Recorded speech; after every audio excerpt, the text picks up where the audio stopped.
Hola chicos, ¿cómo están? Feliz año nuevo, primero que nada. Sí, porque estoy grabando esto el primero de enero, pero bueno, feliz año. Una disculpa por no enviarles la clase como en el horario, pero bueno, es que como son vacaciones y eso, pues luego se me fue la onda, pues salí y todo eso. Y pues también, pues no, o sea, siendo honesta, también ustedes merecen un descanso, ¿no? Y aparte vamos en bastante buen tiempo, o sea, sí vamos a acabar em, en la fecha que dice el calendario o un poquito antes si es que grabo la clase este fin de semana, la que nos falta de antivirales, pero sí vamos a acabar a tiempo. También por eso no me preocupé mucho con los horarios de las clases y eso, porque pues sí vamos a acabar en tiempo, o sea, con tiempo suficiente para que puedan estudiar con calma los temas, ver las clases que les falten, hacer apuntes o repasar los apuntes que están en la carpeta, etcétera. Pero pues sí, espero que estén descansando mucho, o sea, que sí estudien, pero también descansen, por favor, descansen, es un consejo que deben tomar, pues, sí, en serio, porque es como les da un break de todo el estrés que sufrieron el año pasado y del que van a tener ahorita que entren, que no sé cuándo entran, pero no sé si el lunes o, la verdad no sé, pero bueno, ya solamente nos quedan dos clases, esta y la de antivirales y ya acabamos el temario, pero pues ya. En la clase de hoy vamos a ver el tema de contracción cardíaca y también ritmo cardíaco. Básicamente ese es el título que viene en su temario, pero bueno, yo puse contracción o contractilidad cardíaca, básicamente. Entonces, primero, para empezar, vamos a hacer una mini introducción acerca del corazón, un poquito sobre su anatomía básica, o sea, ventrículos, aurículas, los vasos que llegan, que salen, etcétera, y un poquito sobre su inervación del sistema nervioso autónomo. Y para que puedan también entender un poquito más, pues los fármacos que vamos a ver, que no están complicados, la verdad. Pero bueno, vamos a empezar. Primero, el corazón. Si ustedes se acuerdan, que pues obviamente se acuerdan mejor que yo, porque así como estructuras así súper detalladas, pues no me acuerdo muy bien, ¿no? Porque pues ya estoy en tercero. Pero pues sí me acuerdo de lo más importante, ¿no? Pero bueno, lo básico. Ustedes saben que el corazón tiene, por así decirlo, como cuatro cavidades, que son dos aurículas y dos ventrículos. Entonces, voy a dibujar el corazón como un cuadrado, como un rectángulo. Entonces, aquí arriba van a estar las aurículas y acá abajo los ventrículos. Y se va a dividir en cuatro. Entonces, de este lado vamos a tener a la aurícula izquierda.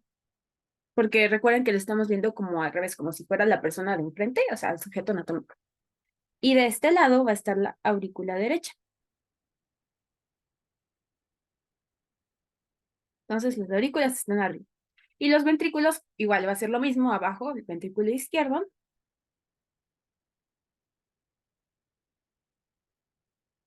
y el ventrículo derecho. ¿Ok? Ahora, eso es lo básico. Dependiendo de la estructura en la que estemos situados, o sea, aurículas o ventrículos, igual derecho o izquierdo, vamos a ver que van a llegar y salir diferentes vasos sanguíneos. Empezamos con la aurícula derecha. Con el lado derecho vamos a empezar. En el lado derecho van a llegar dos venas, que son las venas cavas. Vamos a tener a la vena cava superior, que ya pues en sí por arriba, y otra que va a llegar por abajo. Bueno, la voy a poner así para que no confundamos, que es la vena cava inferior. ¿Ok? Ahora, esas drenan hacia la aurícula derecha. Luego, en el ventrículo, bueno, y aquí, bueno, van a estar justamente las válvulas cardíacas, que en este caso, en el lado derecho tenemos a la válvula tricúspide y del lado izquierdo tenemos a la válvula mitral. En esta caso es la tricúspide, en la derecha. Ahora, la sangre que va a llegar a la aurícula derecha después como que va a como vencer la fuerza de justamente la válvula tricúspide y va a pasar la sangre de la aurícula al ventrículo, todo del lado derecho. Y después, esta sangre que está en el ventrículo derecho va a salir por medio de otro vaso sanguíneo que va a ser la arteria pulmonar. Entonces de aquí va a salir la arteria pulmonar. Lo voy a poner de rojo. Entonces, arteria pulmonar. Y bueno, y la arteria pulmonar va hacia el pulmón. Entonces voy a poner aquí un pulmoncito. Lo voy a poner de azul. Entonces, ahora sí. Medio feo, ¿no? Pero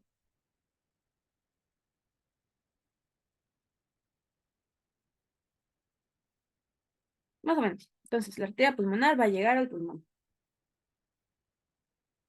Ahora, aquí la sangre del lado derecho va a estar desoxigenada, o sea, no va a tener, no va a ser rica en oxígeno, porque sí tiene oxígeno, pero es pobre en oxígeno. Pero bueno, le dicen sangre desoxigenada. Va a llegar a los pulmones y se va a llenar de oxígeno. Aquí ocurre el intercambio gaseoso, que yo creo que ya le verás en física, no vamos a hablar de eso. Y pues ya, el corazón, digo, ahora sí la sangre saliendo del pulmón va a ser una sangre rica en oxígeno. Y esta sangre va a drenar hacia la aurícula izquierda por medio de las venas pulmonares. Entonces, se va a poner a través de azul, va a llegar a la aurícula izquierda, venas pulmonares. Solo voy a dibujar una, pero bueno, unas venas pulmonares. Y luego estas venas pulmonares, bueno, la sangre que drena a la aurícula izquierda, bueno, va a drenar. Igual aquí vamos a tener ahora la válvula mitral. La sangre pasa de la aurícula izquierda al ventrículo izquierdo y luego del ventrículo izquierdo la sangre va a salir por medio de un vaso súper importante que va a ser la aorta. Y ya de la aorta va hacia la circulación sistémica, entonces. La aorta es la circulación sistémica. Perdón por mi dibujo tan feo, pero pues, es como muy esquemático. Entonces, algo que pues me contó mi doctora de neonato en primero es que, bueno, por lo general pues piensas, pues todas las arterias tienen sangre rica en oxígeno, todas las venas tienen sangre pobre en oxígeno, pero como que también otra manera en la que se describen, bueno, o se definen las arterias y las venas es que las arterias son aferentes, o sea, llegan al órgano, porque si se dan cuenta, pues irrigan, o sea, le llevan sangre rica en oxígeno a un órgano. En este caso, la arteria pulmonar, les digo, es pobre en oxígeno. Sin embargo, es aferente porque va hacia el pulmón. Por eso también se le llama arteria pulmonar, aunque sea pobre en oxígeno. Y las venas pulmonares, que son ricas en oxígeno, se llaman de esta manera porque salen del pulmón, o sea, son eferentes, o sea, van saliendo. Igual, lo mismo pasa en los órganos, que por lo general las venas justamente se llevan todos los desechos, por así decirlo, de los órganos, ya sea el hígado, el vaso, bueno, sí, justo en este caso los pulmones, el músculo, etcétera, se llevan pues justamente pues, los remanentes, por así decirlo, del intercambio que también ocurre a nivel de los órganos, y por eso se llaman venas, porque son diferentes, pero en este caso, venas pulmonares son ricas en oxígeno y la arteria pulmonar es pobre en oxígeno. O sea, esto ya lo saben, pero bueno, es como un repasito y ya. Entonces, esa es como la circulación pulmonar, que ocurre, se lleva a cabo principalmente por el ventrículo, bueno, por el lado derecho, y la circulación sistémica que se da principalmente por el lado izquierdo, y así, por así decirlo. ¿Ok? Entonces, bueno, a ver, vamos a poner circulación sistémica, va desde ventrículo izquierdo, porque pues ya ven que la aorta lleva toda la sangre, bueno, la distribuye a todo el cuerpo, bueno, todos los vasos, etcétera. Esperen, es que. Ya. Entonces va del ventrículo izquierdo hasta la aurícula derecha.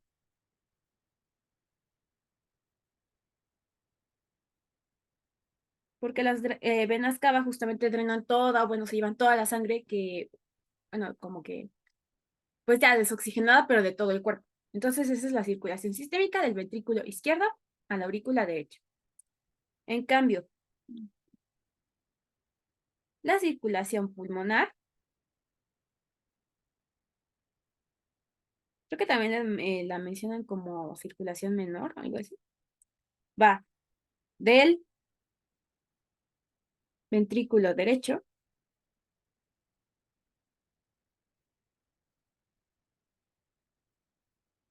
a la aurícula izquierda.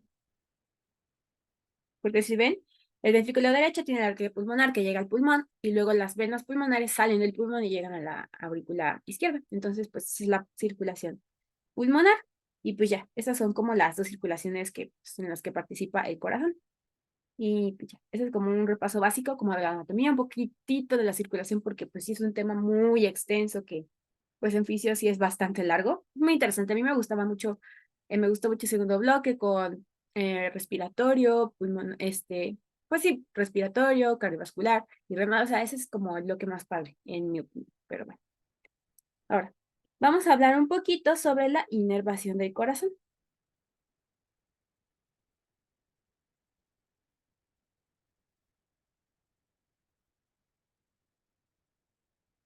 Vamos a hablar por parte del sistema autónomo. Esto va a ser muy importante porque varios de los fármacos que ahorita vamos a ver actúan a nivel de receptores del sistema autónomo, como los del sistema nervioso simpático, como los receptores alfa, beta, y del parasimpático, que son los receptores muscarínicos, M, etc. Entonces, el corazón pues tiene inervación por parte del sistema nervioso autónomo. Y como ustedes recuerdan, o bueno, ya les había explicado justamente en el bloque pasado, se divide en dos, que es el sistema nervioso parasimpático y el sistema nervioso simpático, que si se acuerdan, el parasimpático es como en el estado de relajación, el estado basal, que estás tú tranquilo, y el cambio del sistema nervioso simpático es como el estado de alerta, lucha, huida, etcétera. Y es como cuando estás más como alterado, más estresado, etcétera. Entonces, pues, dependiendo de cuál esté activo, va a tener diferentes efectos, ya sea a nivel sistémico, pero en este caso a nivel cardíaco. Entonces, primero vamos a empezar con el sistema nervioso parasimpático. Ahora, voy a hacer una tablita como recordatorio. Vamos a hablar de los neurotransmisores. Voy a ponerlo como NT, pero es neurotransmisor. El, el neurotransmisor del sistema nervioso parasimpático, ¿se acuerdan cuál es? Exacto, es la acetilcolina. Ese es el neurotransmisor del sistema nervioso parasimpático. Recuerden que la acetilcolina se puede unir tanto a receptores nicotínicos como muscarínicos. Los nicotínicos están en el músculo. Los muscarínicos, que son más ya del sistema nervioso parasimpático, pues se encuentran en diferentes estructuras, porque los receptores nicotínicos forman parte del sistema nervioso somático, que es voluntario. El sistema nervioso autónomo, recuérdense que es involuntario. Entonces, neurotransmisor principal, la acetilcolina, y ahora sí los receptores son los receptores muscarínicos, como les mencioné. A nivel cardíaco, los receptores que van a predominar son los M2 y los M3. Sin embargo, de estos, el más relevante o el que se encuentra como en mayor proporción es el M2, porque sí se encuentran ambos, M2 y M3, pero principalmente quédense con que es el M2. Y bueno, ¿cuáles son los efectos del sistema nervioso parasimpático a nivel cardíaco? Uno, va a disminuir la frecuencia cardíaca, va a disminuir la fuerza de contracción y también va a disminuir la velocidad de conducción. Entonces, pues sí, es un estado de tranquilidad. No estás como que sientes que te palpita el corazón, etcétera. Entonces, esos son los efectos del sistema nervioso parasimpático. Ahora, vamos a hablar acerca de del sistema nervioso simpático. Entonces, el sistema nervioso simpático. ¿Cuál es el neurotransmisor característico del sistema nervioso simpático? Es la noradrenalina.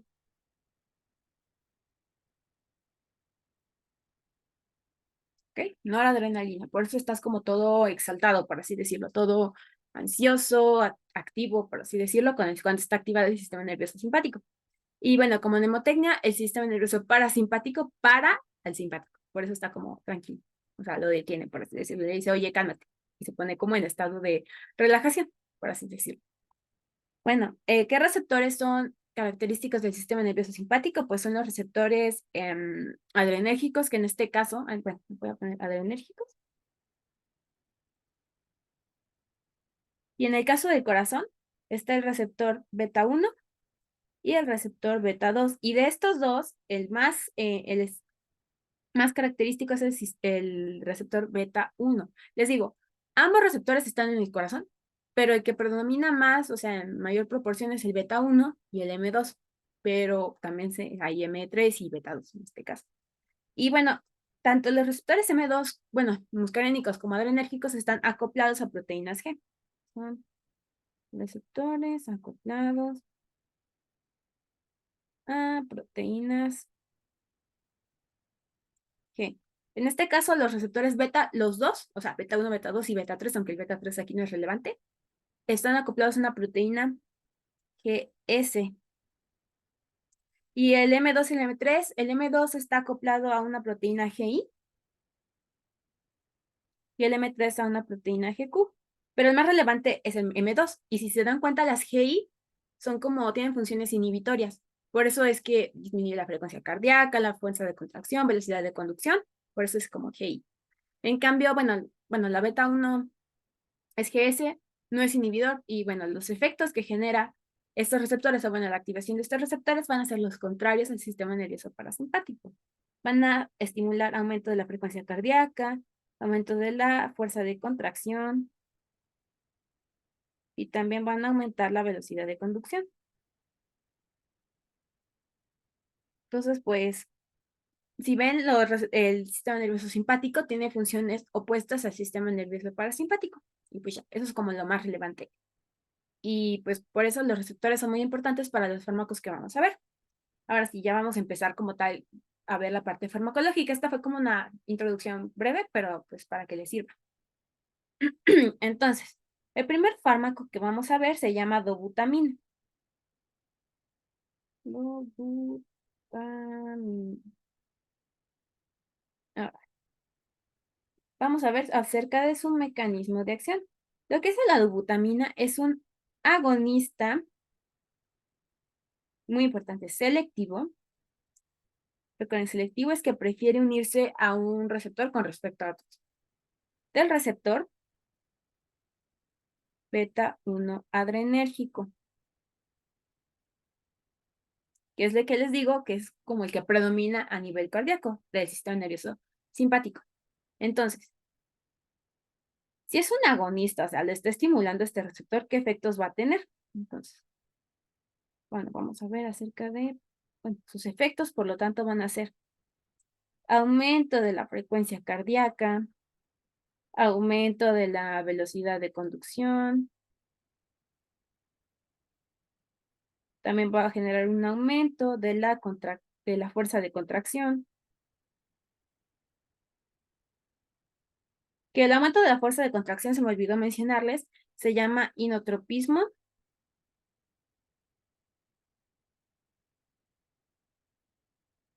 positivo. Entonces, contractilidad, inotropismo positivo. Cuando disminuye la fuerza de contracción o la contractilidad es inotropismo negativo. Y también va a aumentar el gasto cardíaco,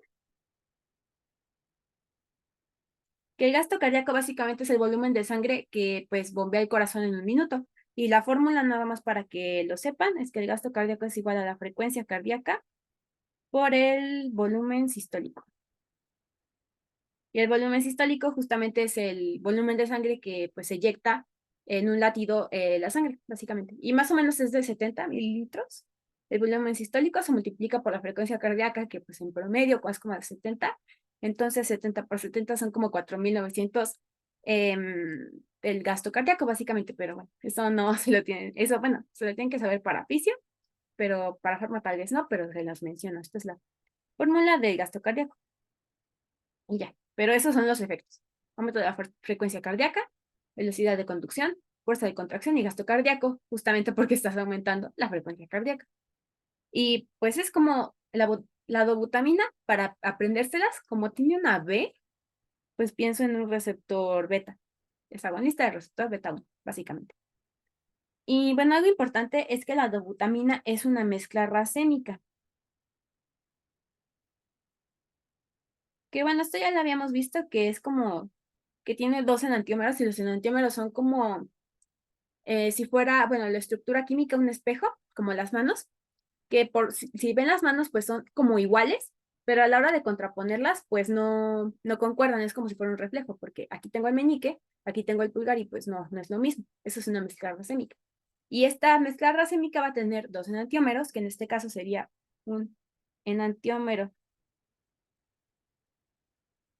positivo y un enantiómero negativo. Y ambos enantiómeros van a tener dos efectos diferentes, que en este caso el enantiómero positivo es un agonista del receptor alfa 1, que si se acuerdan, el receptor alfa 1 es una proteína, bueno, un receptor acoplado a proteína GQ, que se encuentra principalmente en vasos sanguíneos y favorece una vasoconstricción. Y el enantiómero negativo es un antagonista del mismo receptor, o sea, del receptor alfa 1. Entonces, si ustedes ven, uno es agonista, otro es antagonista, entonces, por así decirlo, como que estos efectos se neutralizan y pues no tiene como tanto efecto. O sea, eso lo menciona Goodman, se los menciono, pero por así decirlo, no tiene, la dobutamina no tiene tantos efectos a nivel, pues, de los vasos sanguíneos, del músculo liso. Entonces, voy a poner aquí, entonces se neutraliza el efecto.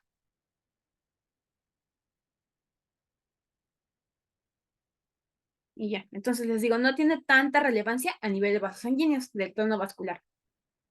Y pues ya. Vamos a hablar acerca de sus efectos adversos.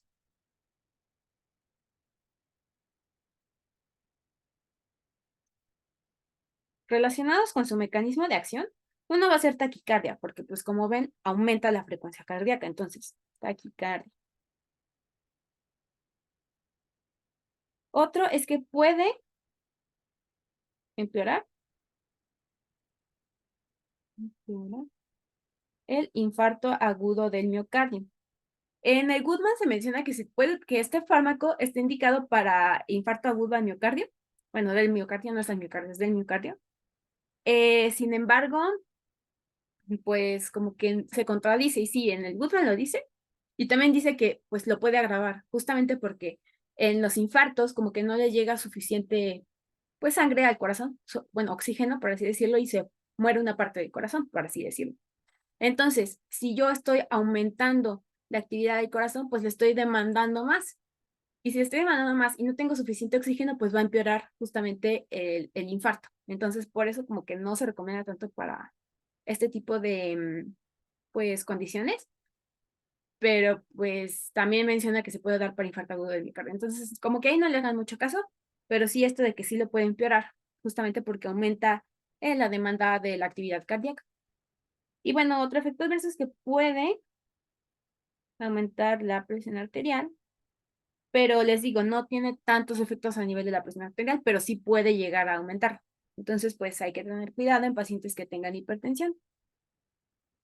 Por último, bueno, voy a mencionarles sus indicaciones.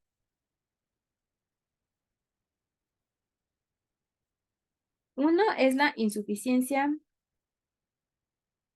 cardíaca congestiva.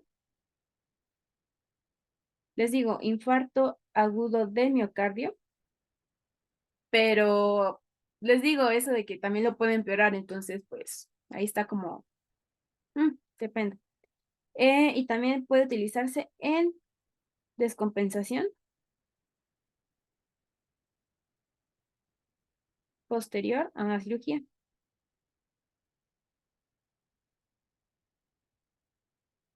de corazón. Entonces esas son las indicaciones, pero pues no es necesario que se las aprendan, yo creo. Bueno, por último, su farmacocinética, que pues solamente vamos a hablar sobre su metabolismo, que es por metilación y conjugación,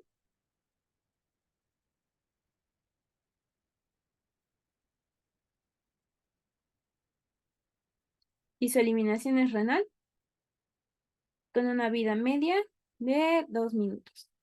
Y ya. Muy básico. Entonces, idobutamina es, por así decirlo, un fármaco adrenérgico que favorece la actividad simpática. Y ya, ahora vamos a ver otro grupo de fármacos que hacen lo opuesto a la dobutamina, que son los beta bloqueadores.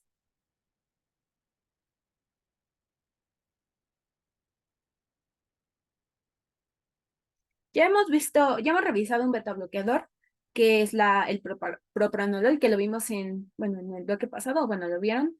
En el tema de migraña, también el propranolol se puede utilizar en caso de hipertiroidismo y, bueno, también para tratamiento como de em, enfermedades cardíacas, etc. Entonces, vamos a ver, hablar sobre su mecanismo de acción de los beta bloqueadores en general, porque en su temario vienen 5, o sea, sí vienen bastantitos. Entonces, en general los beta bloqueadores son antagonistas, por eso son bloqueadores antagonistas de los receptores beta adrenérgicos. Ese es como su mecanismo de acción en general. Ahora, los beta bloqueadores se pueden dividir, por así decirlo, como en 3 grupos. Entonces, vamos a tener primero a los de primera generación, que también les denominan como los no selectivos.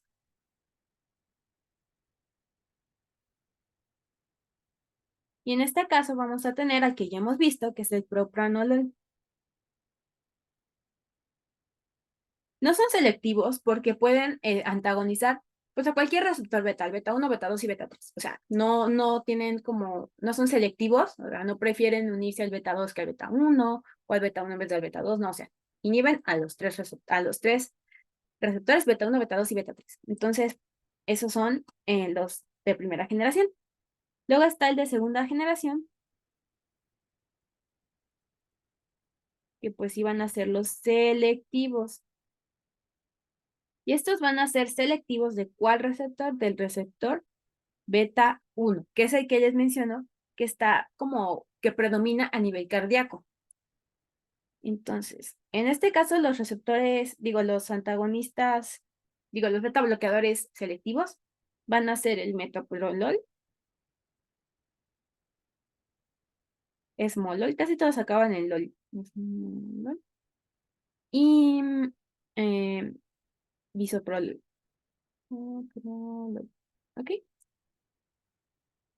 Y algo importante justamente, ay, ¿cómo se dice? En el resumen que había hecho y que había subido en la carpeta, me equivoqué y había puesto que eran más selectivos para el receptor beta 2. Ya lo corregí y ya lo subí, pero se los menciono por si es que ya lo habían estudiado y se habían quedado con el beta 2. No, es el beta 1. Una disculpa, ya lo corregí, y ya lo subí el documento ya corregido. Es por el beta 1. Y bueno, ya los de tercera generación son, por así decirlo, pueden ser selectivos o no selectivos con acciones cardiovasculares adicionales. O sea, estos son como raritos, o sea, o sea, como que la de tercera generación no importa si son selectivos o no selectivos, pero tienen como actividades extra, por así decirlo. Y bueno, dentro de estos fármacos van a estar la betalol, el carvedilol y ya. Entonces, estos son como se pueden dividir los beta bloqueadores.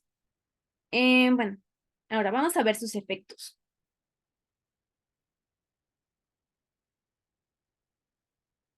Primero vamos a ver los efectos a nivel cardíaco. Como se oponen, por así decirlo, a la actividad simpática, primero van a disminuir la frecuencia cardíaca.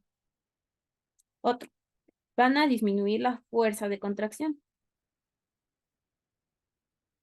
Y esto les digo que se llama inotropismo negativo. También van a disminuir el gasto cardíaco,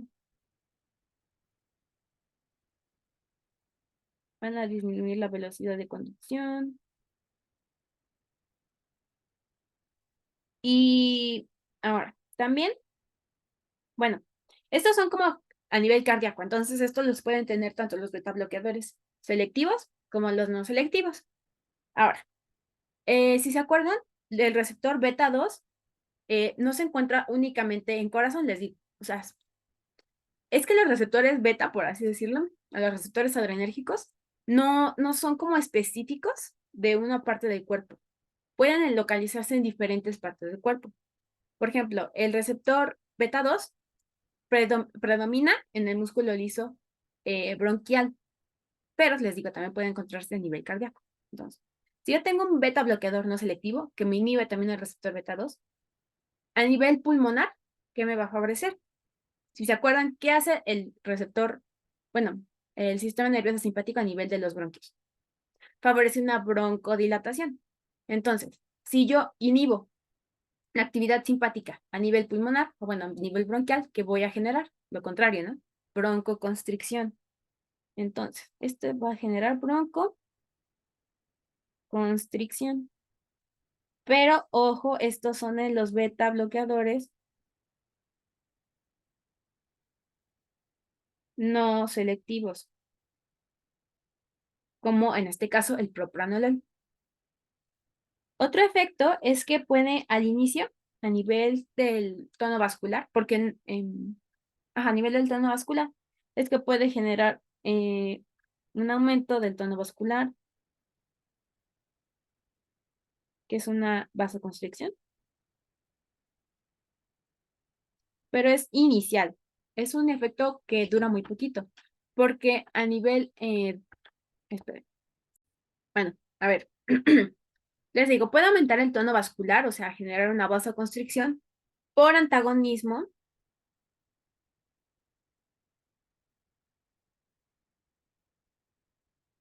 del receptor beta 2 a nivel vascular. Les digo, los receptores en general del sistema nervioso autónomo no son específicos de una región del cuerpo, o sea, pueden localizarse en diferentes regiones y tienen diferentes actividades. Por ejemplo, cuando se activa el sistema nervioso simpático, que les digo es el sistema de lucha o huida, se genera pues una vasoconstricción que aumenta la presión arterial. Pero esto no ocurre en todos los vasos.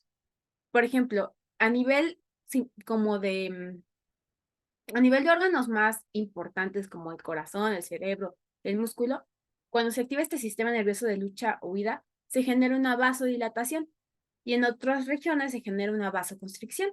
La vasodilatación está mediada por receptores beta, que se localizan pues a nivel vascular, y la vasoconstricción por receptores alfa. Entonces, si es un antagonista beta en nivel vascular, al inicio va a aumentar el tono vascular porque las beta 2 generan una vasodilatación y lo contrario es una vasoconstricción. Y esto, dependiendo de si se activa beta 2, alfa 1, etcétera, a nivel fisiológico se llama redistribución de flujo. Yo creo que ya lo vieron, pero pues se los menciono. Entonces, aumenta el tono vascular, pero les digo, este es un efecto importante, este es un efecto a corto plazo. ¿Por qué? Otra de las ventajas de estos fármacos es que van a disminuir la resistencia vascular periférica. Y al disminuir la resistencia también van a disminuir la presión arterial, porque además de tener actividad a nivel de los receptores beta, también pueden antagonizar a receptores alfa.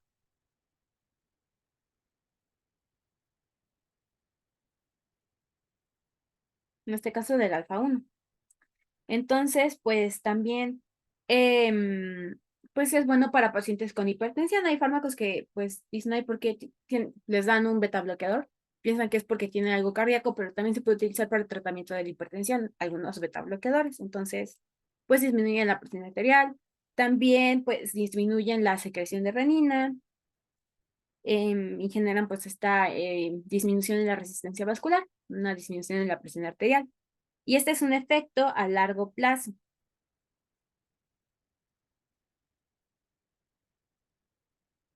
Para que se queden que principalmente, o sea, el efecto como remanente es disminución de la presión arterial, aunque inicialmente se genera un aumento de la presión arterial, pero como que este efecto no es tan relevante, es más relevante este, el disminución de la presión arterial. Y ya.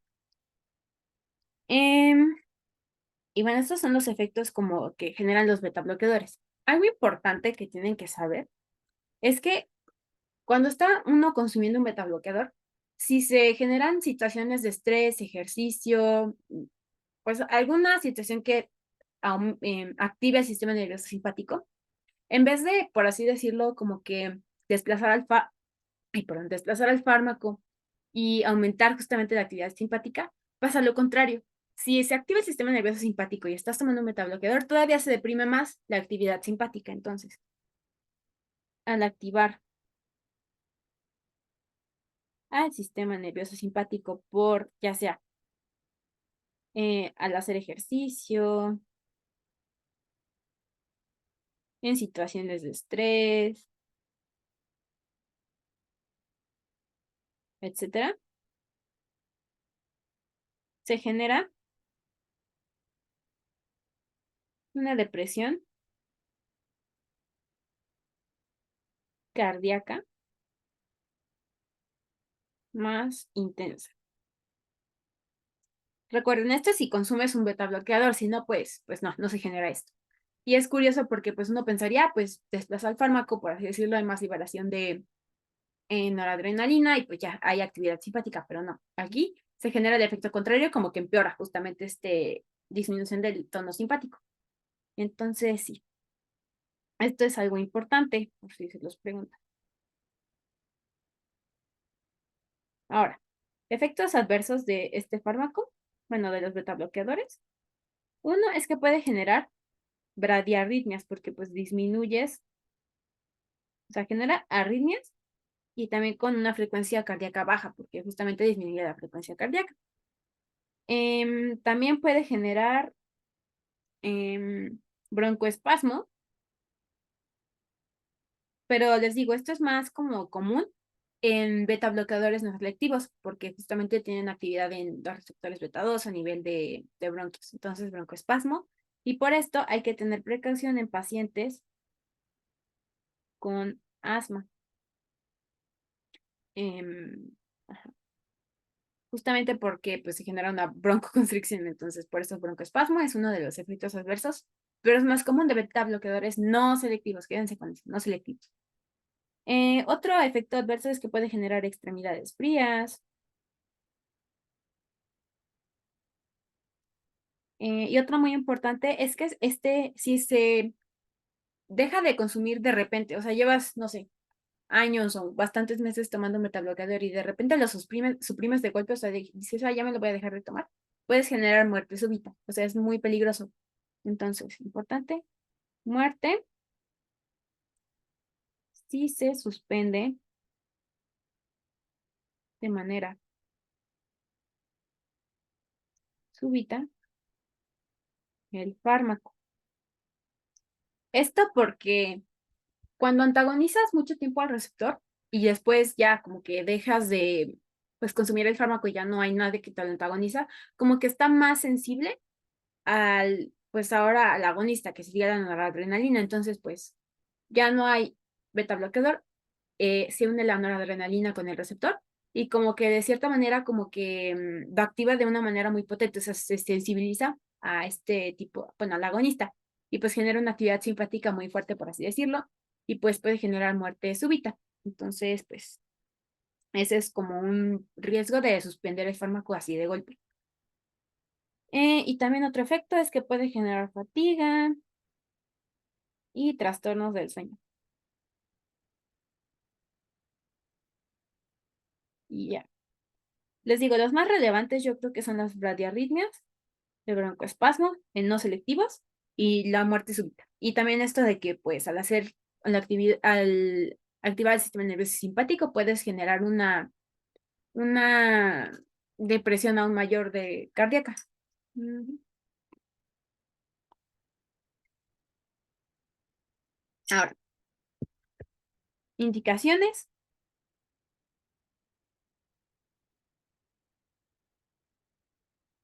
Les digo, se puede utilizar para el tratamiento de la hipertensión arterial. También se puede utilizar en angina de pecho. También se puede utilizar en insuficiencia cardíaca congestiva.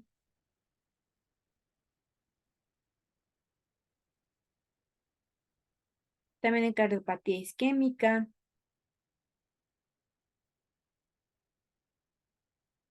También en algunas arritmias, aunque pues puede generar bradiarritmias, entonces eso es como medio variable.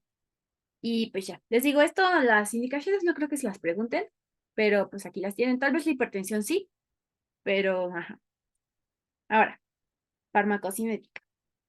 Esta ya no es tan relevante porque les digo, son un chorro de beta bloqueadores, son 5 los que vienen en su temario. Entonces, vamos a empezar con los selectivos, o sea, de segunda generación, que primero tendríamos al bisoprolol. Con respecto a su absorción, tiene una biodisponibilidad del 90%, su metabolismo es hepático, su eliminación es renal con una vida media de 11 a 17 horas. Ujú. Ahora, el esmolol, ay no, lo voy a poner acá, bueno, acá abajo, porque no me... Esmolol.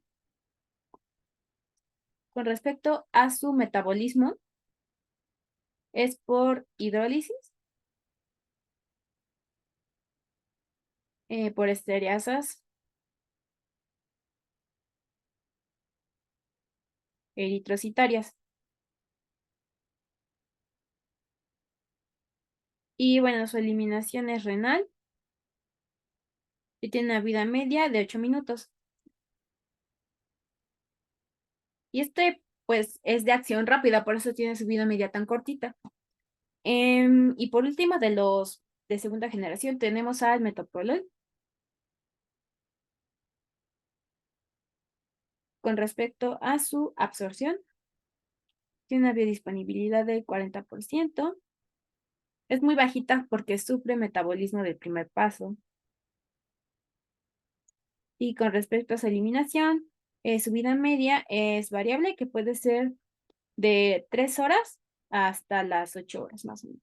Bueno, pues, dicen 3 o 4 horas hasta las 7, 8 horas, o sea, esto es variable. Entonces, voy a poner de 3 a 8 horas o de 4 a 7 horas, etcétera. Y ya, estos son como de los de segunda generación. Ahora, de los de tercera generación vamos a tener, como ustedes ya les había mencionado, le voy a poner de otra rosita, es el labetalol.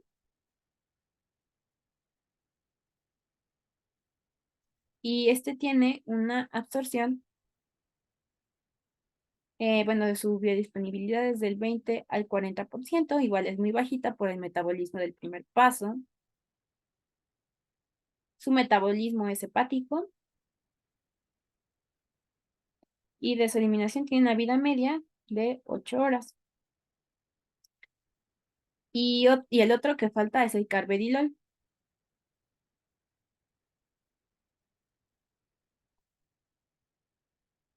Con respecto al carvedilol, su absorción tiene una Tmax de 1 a 2 horas. Su distribución tiene una unión a proteínas plasmáticas del 95%. Con respecto a su metabolismo, es mediado por el CYP2D6 y 12,9, entonces es hepático su metabolismo. Y con respecto a su alimentación, tiene una vida media de 7 a 10 horas. Y ya. O sea, estos son los 5 fármacos que vienen en su temario. Les digo, no es muy relevante que se aprendan esto. No hay como nada, pues, muy característico. El único que les digo que es de acción rápida es el esmolol. Pero, no, o sea, más importante, apréndanse los efectos adversos, el mecanismo de acción. Y los efectos, pues, a nivel cardíaco que generan este tipo de fármacos. Y ya. Ahora, vamos a ver otro grupo farmacológico, o bueno, otro fármaco que no tiene nada que ver con betabloqueadores, que sería la atropina. Ahora, La atropina va a actuar a nivel de receptores muscarínicos, o sea, va como a actuar a nivel del sistema nervioso parasimpático. Con respecto a su mecanismo de acción, lo que genera es que es un antagonista competitivo de los receptores muscarínicos. Al decir que es competitivo, hace referencia a que al aumentar las concentraciones del agonista, que en este caso sería la acetilcolina, se puede desplazar al fármaco.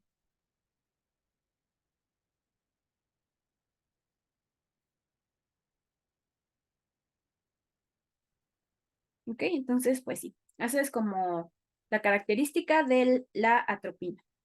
Ahora, como es un antagonista, por así decirlo, del sistema nervioso parasimpático, va a tener efectos simpáticos, por así decirlo. Entonces, bueno, no efectos adversos, efectos generales.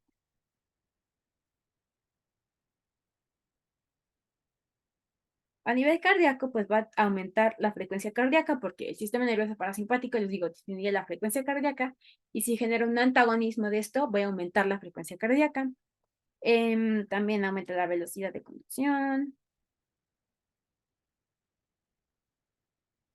aumenta la fuerza de contracción. Esto a nivel cardíaco. Ahora, como tal, la atropina no es como demasiado selectiva a algún tipo de receptor muscarínico, entonces pues va a tener diferentes efectos como a nivel sistémico. Otros efectos que puede generar es que a nivel pulmonar se genera una broncodilatación y esto es bueno,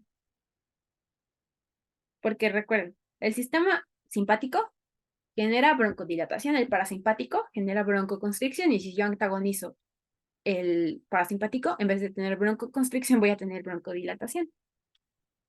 Otro es que a nivel de ojo puede generar midriasis. También va a disminuir la salivación y sudoración.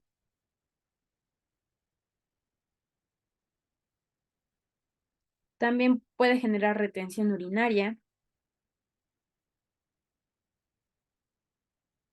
También puede generar disminución del peristaltismo. O sea, justamente todo lo contrario al sistema nervioso parasimpático.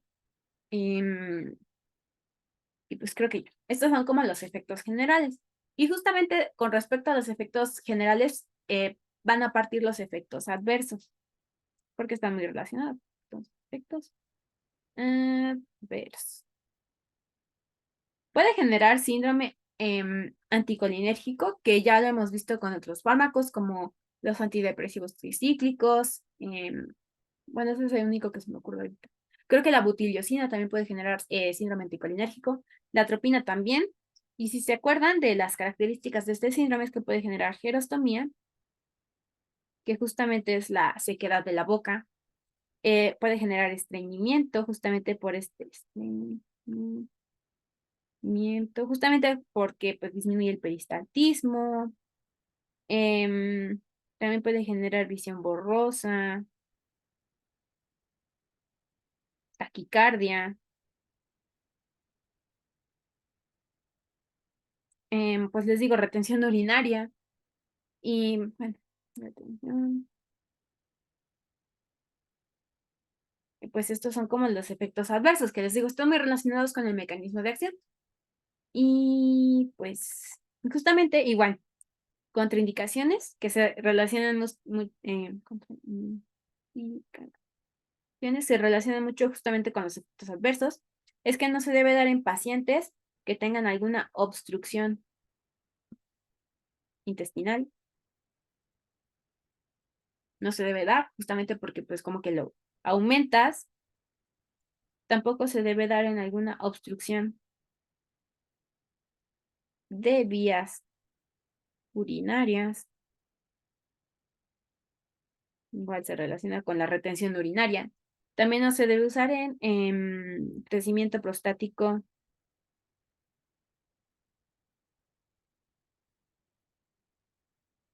obstructivo, igual se relaciona con la retención urinaria. Y tampoco se debe dar en pacientes que tengan glaucoma con ángulo cerrado. Y ya, bueno, esos son como los efectos adversos y contraindicaciones. Ahora, indicaciones, o sea, ¿para qué se utiliza la atropina? Indicaciones. Se puede utilizar para el tratamiento de la enuresis infantil. Porque les digo, la enuresis infantil es básicamente que los niños se hacen pues pipí de noche en la cama. Y pues justamente como estos fármacos generan retención urinaria, pues se evita que pues hagan pipí en la noche. Entonces ese es un uso, la enuresis infantil. También se puede utilizar para bradicardia grave, justamente porque aumenta la frecuencia cardíaca. Se puede utilizar para el tratamiento del EPOC y el asma. Pero, o sea, no es solo se da atropina, se puede dar otros fármacos, por ejemplo, el bromuro de ipratropio, etcétera, justamente porque genera una broncodilatación. Por eso se puede utilizar para estas dos afecciones y también para infarto agudo del miocardio por aumento de la actividad vagal. O sea, la actividad vagal, justamente les digo, el vago, pues es parte del sistema nervioso parasimpático. Entonces, si está aumentada esta actividad vagal, o sea, del sistema nervioso parasimpático, voy a generar una depresión, bueno, una frecuencia cardíaca muy baja. Entonces, pues si doy atropina, pues inhibo bueno, aumento la frecuencia cardíaca y pues ya, como que se utiliza para este tipo de infarto agudo del miocardio, que es por un aumento de la actividad vagal. Y pues ya. Estas son como las indicaciones y etcétera. Y pues, sí, eso es todo con respecto a la atropina. Ahora, perdón, se me está olvidando, su farmacocinética.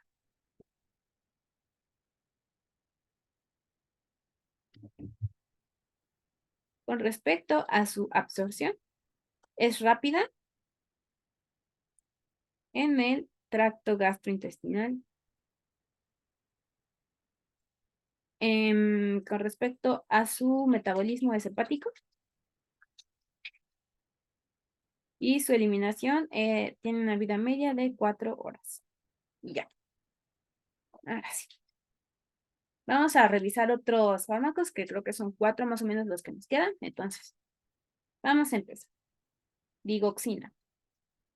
Les digo, estos son los únicos grupos, bueno, ya vimos todos los fármacos que actúan a nivel del sistema nervioso autónomo, que es la atropina, que es antagonista muscarínico, beta bloqueadores, antagonista de receptores beta adrenérgicos, y la atobutamina, que es agonista de receptor beta 1. Y ya.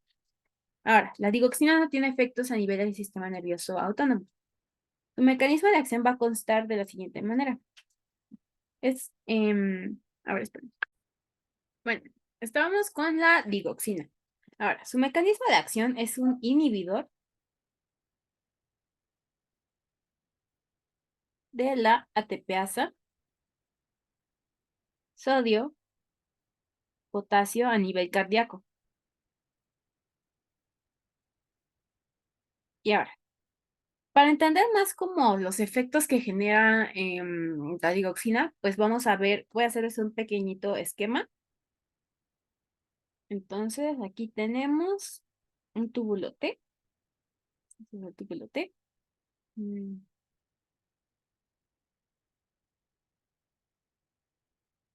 Luego por aquí pues están las cisternas que tienen calcio, el retículo endoplasmático, etcétera. Pero bueno, en esta superficie vamos a tener a la ATPasa, que siempre la dibujo como de color como rosita. Esta es la ATPasa sodio y potasio, que pues si ustedes se acuerdan, pues saca sodio, o sea, el sodio sale y el potasio entra. Entonces, sale el sodio, que bueno, son 3, pero solo voy a poner como un sodio. Bueno, voy a borrar esto, pero bueno, está el túbulo T. Y entre el potasio, que pues son 2 potasios, pero igual no voy a poner el número para que quepa bien. Pero vamos a tener otro intercambiador junto a la TPasa, lo voy a poner de amarillito, que es el intercambiador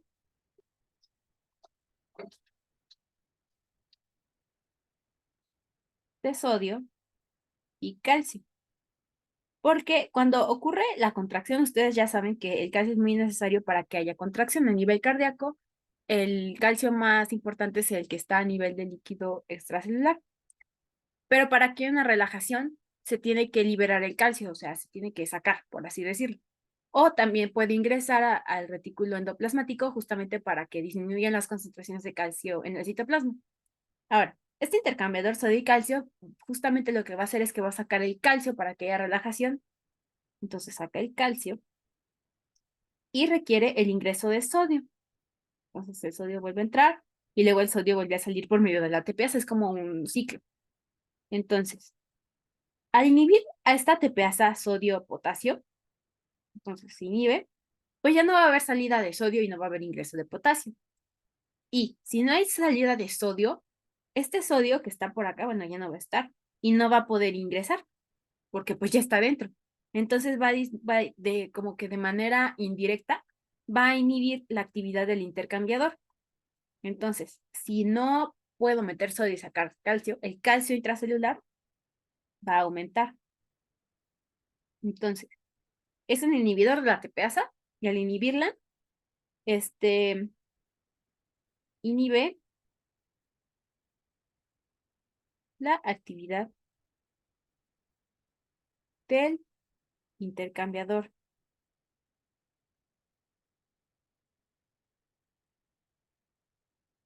sodio,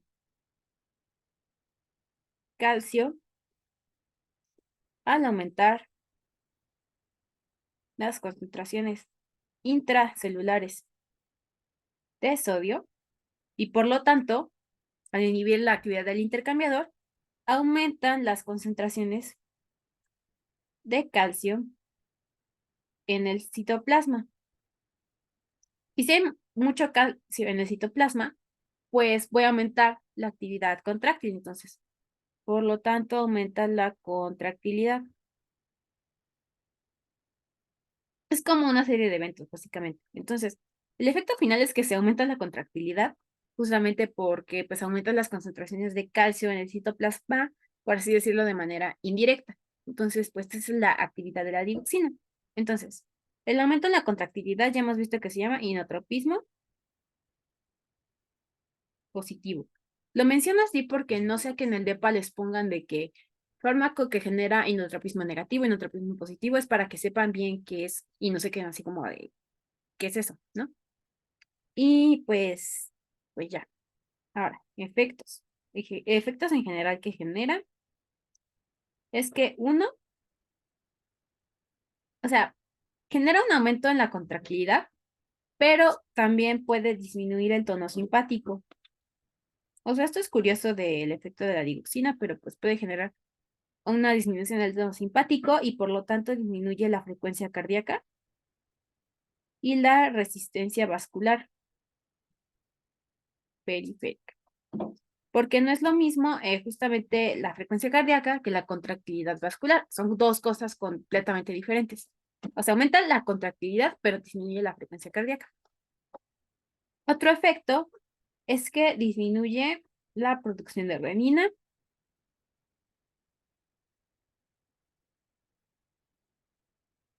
También estimula la diuresis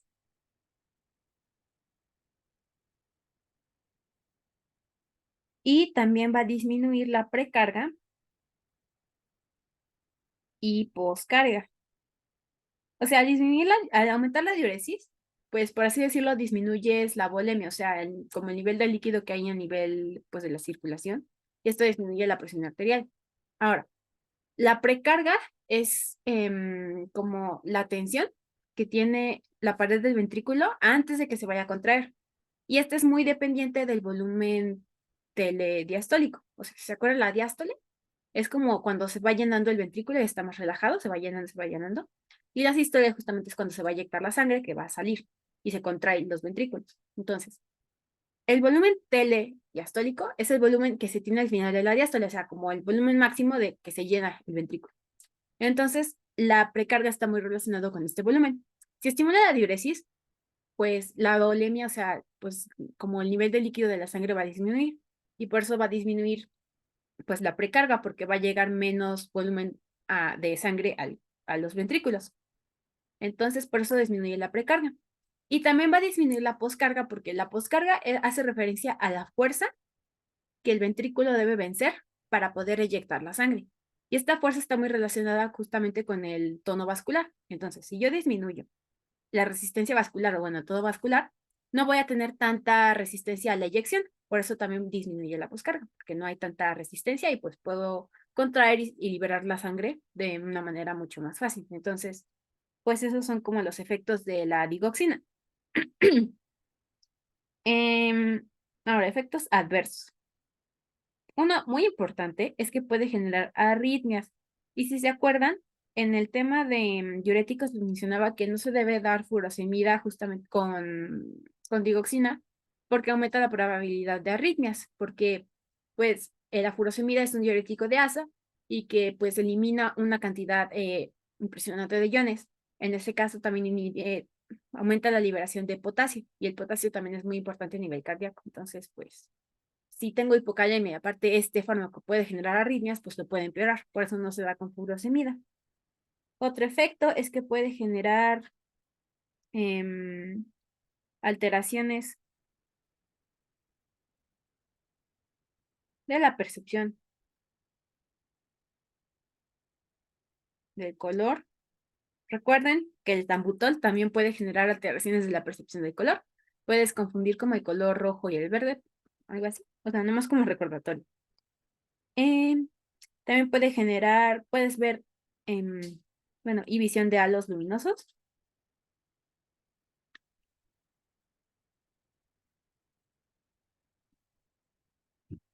Y otro efecto es que puede generar anorexia, náusea y vómito. Y bueno, de sus indicaciones, se utiliza para el tratamiento de la insuficiencia cardíaca y también para la fibrilación auricular.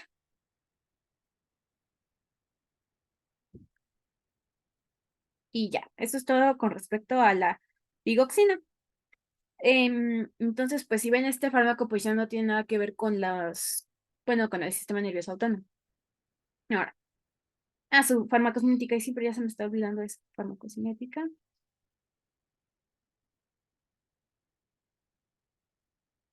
Con respecto a su absorción, tiene una biodisponibilidad del 60 al 100%, o sea, es variable, digo, al 100%, el 80%, perdón. Con respecto a su distribución, tiene daño a proteínas plasmáticas del 25%, su metabolismo es hepático y su eliminación es tanto renal como fecal. Renal es la que predomina del 50 al 70% y la fecal es muy poquita, que es del 3 al 5%. Y su vida media de eliminación es de 1,5 a 2 días, o sea, dura bastante. De día y media a 2 días, más o menos es su vida media de eliminación. Y ahora sí, ya, eso es todo con respecto a digoxina. Siguiente fármaco, la ivabradina. Igual este tiene otro mecanismo de acción que no involucra el sistema nervioso autónomo. Y es el siguiente, es un inhibidor selectivo de los conductos de sodio de las células marcapasos del corazón.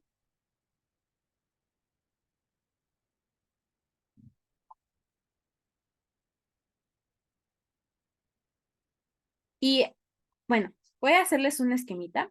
Si se acuerdan, en el corazón existen dos mecanismos, digo, dos potenciales de acción.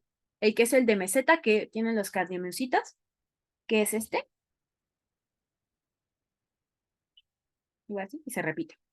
Ese es el del potencial de acción en meseta. Y va a estar el potencial de acción del sistema de conducción, que se va a ver de la siguiente manera. Se ve como algo así. Disminuye, va aumentando, ¿sí? Disminuye. ¿Ok?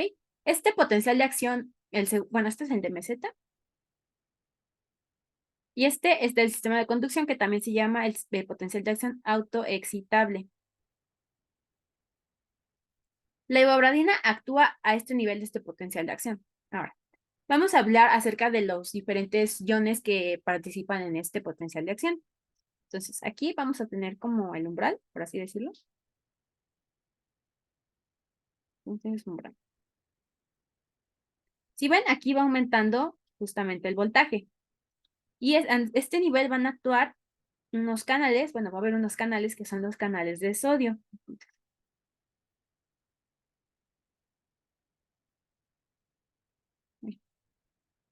Bueno, voy a borrar este potencial de acción en Z.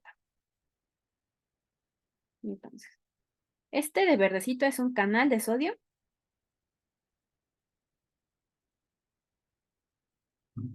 que se llama FONI. O sea, como gracioso, es la traducción del inglés al español. El canal de sodio FONI. Si ustedes se acuerdan, siempre el sodio va a ingresar. Entonces, el sodio entra y al aumentar, como es un cation, va a aumentar el voltaje y por eso se ve que va aumentando. Después, a este nivel, va a haber otro canal, pero es de otro ion, que es un canal de calcio. Entonces, vamos a tener un canal de calcio. Igual, estos son dependientes de voltaje, entonces, de calcio. Y favorece, pues, también el ingreso de calcio. Y al ingresar el calcio, igual aumenta el voltaje, por eso se ve que va aumentando, aumentando. Después, a este nivel, va a haber otro canal, pero de otro ion, que es un canal de potasio. Entonces, igual, dependiente de voltaje. Potasio dependiente de voltaje. Y el potasio siempre va a salir. Entonces, el potasio sale. Y el potasio es un cation, entonces, si yo estoy perdiendo cargas positivas, o sea, ya no están adentro, pues va a disminuir el voltaje, entonces me genera una, en este caso, repolarización. Y luego aquí se repite y estoy como en reposo. Y aquí otra vez ingresa el sodio, luego después del sodio se aumenta el umbral, ingresa el calcio, luego sale potasio y se repite, etcétera, etcétera. Ahora, a este nivel, como del, donde actúa el sodio, por así decirlo aquí, se le va a denominar pues el reposo, por así decirlo. O sea, se lo estoy mencionando como las partes de este potencial de acción. Luego, donde actúa el calcio, que es como este nivel, se va a llamar la despolarización, justamente por el aumento de voltaje. Entonces es la despolarización. Y después, donde disminuye el voltaje y actúa el potasio, es la repolarización final, justamente porque está disminuyendo el voltaje.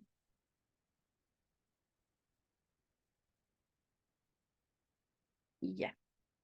Ahora, la ibabradina va a actuar a nivel de la corriente de sodio FONI, va a actuar a este nivel. Y es un inhibidor justamente de estos canales. Entonces, los efectos es que, bueno, también este fármaco va a inhibir la corriente de sodio FONI. Ahora, si yo disminuyo esta corriente, bueno, la inhibo, bueno, más que inhibirla, la va a disminuir, va a ocurrir lo siguiente. Entonces, aquí voy a dibujar el mismo potencial de acción. Esto es si no tuviera fármaco.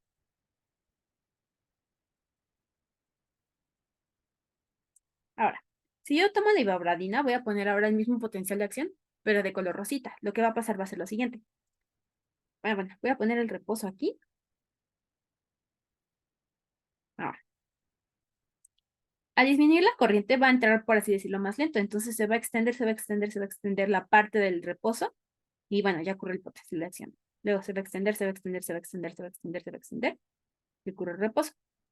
Y así sucesivamente. Entonces, si ven, en vez de generarme, por así decirlo, tres potenciales de acción que son los blanquitos, solo voy a tener dos justamente porque estoy disminuyendo la entrada de sodio.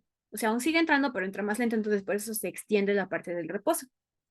Entonces, pues esto va a disminuir la frecuencia cardíaca, porque justamente el sistema de conducción determina la frecuencia cardíaca, entonces por eso me la va a disminuir la ibabradina. Entonces, recuérdense, piensa en bradicardia y ibabradina, o sea, está muy relacionado a su nombre justamente por este mecanismo de acción. Ahora, ¿cuáles son sus efectos adversos?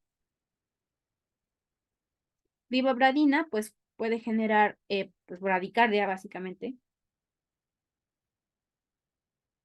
También puede generar prolongación del intervalo QT. También puede generar fibrilación auricular y fosfenos, o sea, ver lucecitas, básicamente.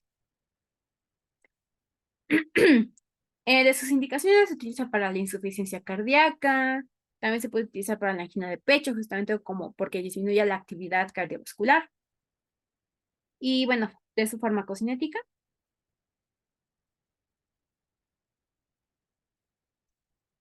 con respecto a su absorción, tiene una biodisponibilidad del 40% y una Tmax de 1 hora.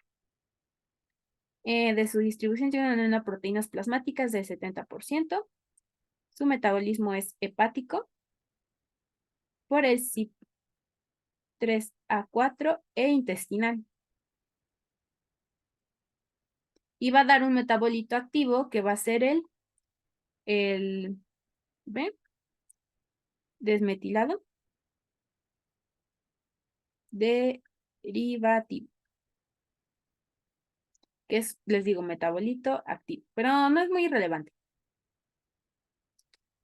Con respecto a su eliminación es renal y su vida media de eliminación es de 6 horas.